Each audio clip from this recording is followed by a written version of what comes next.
At the back of that? You're talking on the phone too much. All right.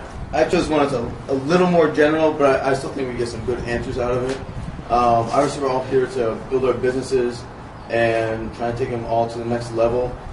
And I define, bringing things to the next level as finding ways to generate more profit on a monthly or annual basis, whatever it is.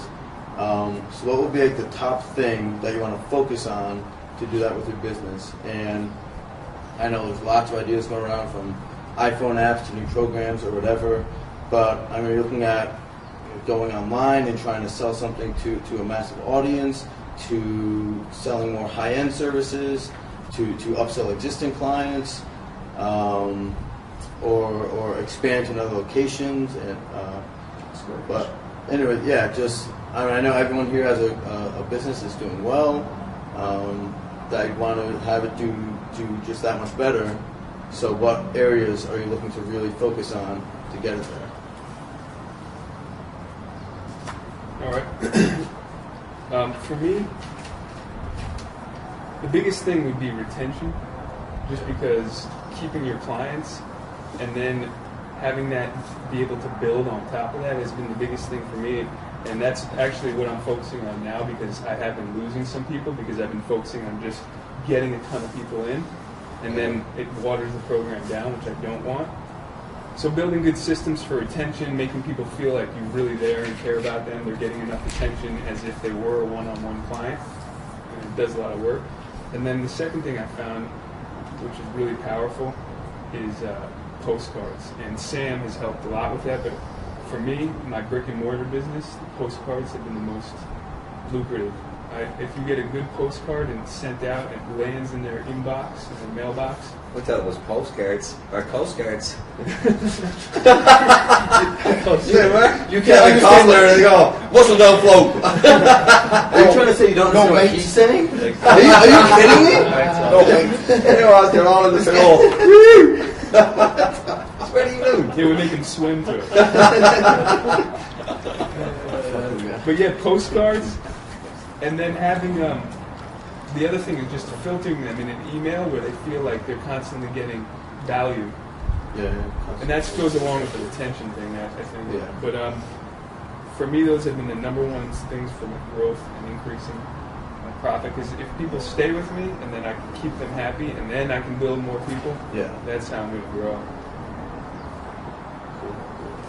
I'm going to take a completely different take on this. Obviously, not a personal fitness trainer, but I'm a partner in one of them. Very quickly, I think I'll talk Shaitan Bootcamp specifically for like 30 seconds, and I'll tell you what I'm doing to grow. Something that I learned, which has been an eye-opener for me, coaching through Sam and the rest of the folks, is that I think we grew too fast in Shaitan, opening too many locations. So Kevin Nation said something very important last night. Shrinkage. And I think, shrinkage in terms of focusing on your core business, so we're cutting down from 6 to 4, whatever the number of businesses now. But more important than that, and something cool we're doing is we're just not looking at locations and number of people, we're also looking at the classes. Is your class really profitable? Do you have the right number of people in there? Do you have the right staff in there? Do you have the right trainer for that particular staff? And why is it growing or not growing? And it's not a profitable class. Unfortunately, you either cut it or you combine it. So you don't feel like you're letting people down. You're just positioning it differently. And which is a strange thing. It's like, do less work, make more money, and be more profitable per person. And it's like against the grain of everything we think at. So I think that's been a very powerful lesson for me to learn to apply to my other businesses. And I think, if that's helpful to other people, that's something. But it requires a level of analysis and due diligence. It's not like, hey, I'm going to go in today, I'm going to cut this class or combine this class. You've really got to know your numbers. And I'm not just saying know your numbers as like a catchword or a phrase. You've got to know how many people are in that class. Who are these people? Who's the trainer? The other thing we're doing in Shaitan as well is we're understanding the pipeline. Most people talk about how do I get the lead and how do I get the lead. We know we have 50 leads scheduled, our pipeline of 50 leads scheduled for the month in advance. Okay, something very different. If you don't have a pipeline of leads, you got a fucking problem. Seriously, you got a major problem. Either your marketing is not working or your retention is so bad in the back. And I'm not saying we're perfect. We screw this up all the time. But now, every month, the first thing, one of the numbers we talk about is Lisa, who's our admin assistant. What is our pipeline, Lisa? Do we have 50 people taking trial class? Do we have 0 people taking trial class? What? Is there sufficient people for us to have an extra session? Or to leave that class alone because it could grow? Or that class is dying and it can't grow? These are not, like, you don't have to go to school and be an accountant or mathematician to do that. If you don't have a pipeline or even a healthy pipeline, you're screwed. If you wait for the next lead to come off the internet and you don't have someone scheduled to take your trial class or something, you're in trouble. So I learned those lessons the hard way. And I think those specificity, the actual specifics of that, I think is going to help us really grow. To get, and I'm talking profit per person. I don't care about the revenue numbers anymore. So what? You make, we did 6 figures in 9 months, 150,000. So the number is meaningless unless you're taking more money and cash flow into your account. So, really drilling down into the specifics. But it's not just any specifics. It's like, what is the most important thing? Your pipeline. Knowing how many people are there. Knowing how many people may convert because you got the numbers. Knowing how many people are in each class and who's the trainer. That's the only way you can make it intelligent, profitable decisions. Because most people, I'm finding, we making profitable decisions with unprofitable information. How insane is that? How can you make a profitable decision with unprofitable information? We're just fucking gunslingers shooting from the hip. We're walking there like John Wayne. Today, we're just going to close this class down and fire these people. We have the wrong information and making decisions. So that the whole concept of getting the right info, shrinking it down and making the right result is, I think, a very powerful, profitable lesson. I learned that through this process over the last. I think it's Can I just double dip real quick? Because this actually, my question has to do with expanding, but growth. I think people are confused by growth and expanding, and I think you were also talking about expanding a little bit too. Because growth would be to grow your bottom line, whereas expanding would be to open new locations and have more overhead and stuff, right? So that's on the I lied, I said 30 seconds, it probably took 30 minutes. So that's on the Chi-Town Bootcamp side of it. My expansion model, for me personally, for my SEO businesses and working with other people, doesn't matter whether it's Chi-Town Bootcamps, because we're forming relationship with other people across the country. Sam and I are talking about that and talking to various people, and probably spoke to 1 or 2 people around here, is to expand businesses. But the way I'm looking at it is an equity expansion. Okay, I have this very different concept in my mind. My business growth is limited. So just take your business and just play around with this for a second. I can only handle so many SEO clients. As good as I am, once I get over a certain number, I do make mistakes, and I openly admitted it, and I do write for it, and we all fuck up every time. But I know there's a number now, and I learned this lesson the hard way, that I can't go over, because I'm not going to get quality of service. So my business can't grow any more than that, right? So my whole philosophy is equity. I'm going to go after partnerships and deals and relationships. That's equity. Chi-Town Bootcamp's an equity stake. I have no interest in getting paid. The only payment I want is equity stake in my business. I may have equity partnership in another bootcamp. I don't want to do that. Doesn't mean you're a trainer, you only have an equity stake. You have much more than that, which is intellectual capital. Right? And we're so, can I get a few hundred more people in? Fuck that. Why do you want to work so hard and get a few more hundred people in, and you're going to bust your ass to keep them and retain them, when you can take your knowledge, take another struggling gym and turn the fucking thing around and become a 50% equity partner? What's wrong with that? And you never have to work. Because you guys got so much more value that I could never understand. Never understand. Like the training session we had this morning. So for me, it's all about equity.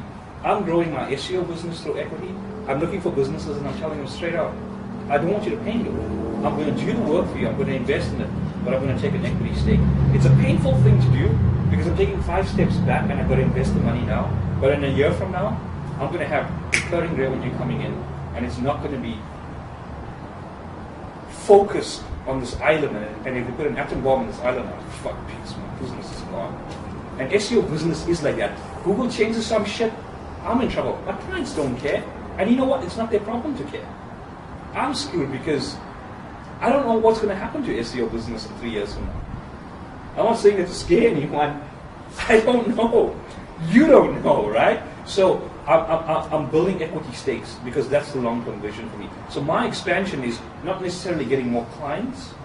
Yeah, I'm going to do that. But I'm like thinking 2-3 years down the line. So have a lot of pieces of pie in every business, and every business person can do this. Yep. And that's how I'm expanding. I'm talking to 4 or 5 people. I'm talking to Sam. We're talking to other business trainers. I mean, that's why I'm here to build relationships. I'm not going to say, hey guys, I want an equity stake in your business. I'm going to give us as much help as possible, and something's going to come back to me. And you never know how. Yeah. I mean, that just gives you peace of mind. Like, if you're not, limited to just one business. If that business changes, then what are you going to do? You know what I mean? And it's a bad feeling when you know that overnight something can happen and you lose that business and you got to be out on the street. And I learned that the hard way. Because for many years, my gym was just my only income. Well, no matter how much how many times you watch The Secret, how many times you say, oh my God, it will come to me. Oh, it's not the economy, it's my thinking. Oh, I have a bad relationship with money. That's bullshit. People are losing their houses. People have lost their jobs. The economy's down. This is no bullshit. So people don't have money. People can't afford one-on-one training. They can't afford their house. They're not going to come for one-on-one training. So then, you have to, have different streams of income. So we're doing group training. We do metabolic training. We do boot camps. Then I started doing stuff with Neil. And I started doing stuff with a bunch of you guys. I started, the super trainer. I started a coaching program. I started having all these products, And now, it's funny because I get a check pretty much every day, in the mail. And it's funny because it might be $20. It might be $20,000. It might be $5. It might be $500, but it's coming from different streams of income. And it's coming from different revenue sources. So, if one dries up, no big deal. I have like 20 other ones. As far as your question is concerned, Dave, a lot of people think that it's sexy when you talk about profit. Everyone wants to talk about getting more clients in. Okay, that's what the sexy thing to do. Okay, push a button, get more clients in, do the marketing, and profit more. Okay, well, there's 2 different ways you can make a profit. You can get more people in, or you can control your cost, or you decrease your cost. And nobody wants to talk about that. As Americans, we don't want to talk about costs because we don't want to cut costs down. We always want to increase. We're in a nation that we just overconsumption. We're in Vegas right now in a mansion, right? You're going to go to an all-you-can-eat buffet. We throw lobsters out. Oh, I only ate half of the lobster. People are dying in the world. We're throwing lobsters out. Okay, so let's look at. I think that you can look at your budget, everything you spend money on, every quarter. Really look at it and ask yourself, do I really fucking need this? If you don't need it, then get rid of it.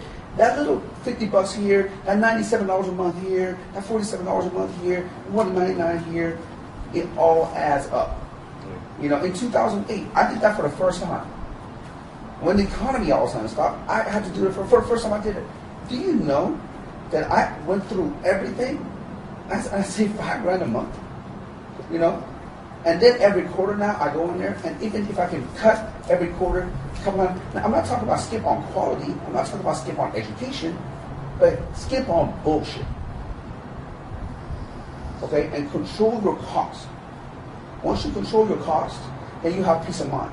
Because I don't care. You get a million other people coming to your gym, but if your cost keeps chasing your revenue keeps chasing your growth, you're in the same place. Yeah. And you don't have any peace of mind. I think the best example of that is Toyota Motor Company, because they control costs. When the economy hit, what happened to GM and Ford? They went bankrupt, and Chrysler, all chapter 13 bankruptcy. Toyota laid off people and paid them. Just take a few months off. I'm still going to pay you, because they control the cost the whole time and they know the bottom line.